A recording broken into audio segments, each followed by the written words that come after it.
అప్పటికే ఈ ప్రాజెక్ట్ చాలా ఒక మాటలో చెప్పాలంటే అనేక సంక్షోభాలు ఎదుర్కొంది.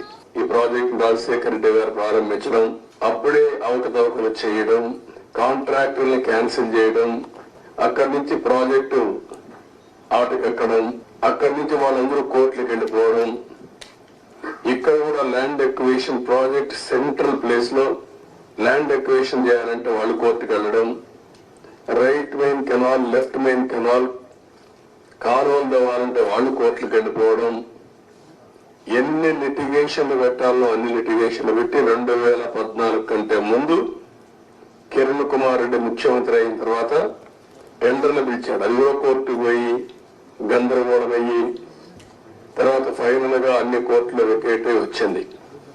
ఆ సమయంలో విభజన జరిగిన సమయంలో ఇది నేషనల్ ప్రాజెక్ట్ గా విభజన చట్టంలో పెట్టారు.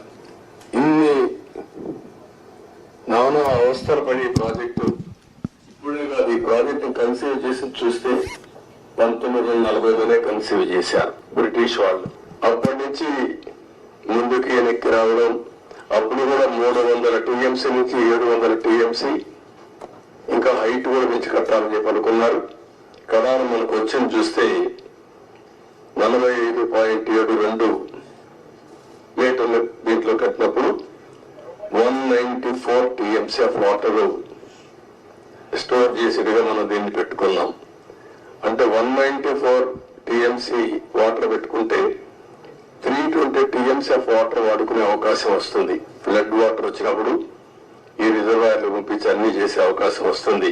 ఈ ప్రాజెక్టు చూస్తే ఉత్తరాంధ్ర గాని ఈ యొక్క ఈస్ట్ వెస్ట్ గోదావరి, కృష్ణా, గుంటూరు, ఒక మాటలో చెప్పాలంటే ఇవన్నీ కానీ సక్రమంగా వాడుకుంటే రాయలసీమకు కూడా కరువు ప్రాంతమైన రాయలసీమకి ఇక్కడ గోదావరి నీళ్లు వాడుకొని కృష్ణా వాటర్ వాళ్ళకి ఇచ్చే అవకాశం ఉంటుంది. అవసరమైతే భవిష్యత్తులో అన్ని సహకరిస్తే గోదావరి వాటర్ కూడా రాయలసీమ కూడా తీసుకునే అవకాశం వస్తుంది.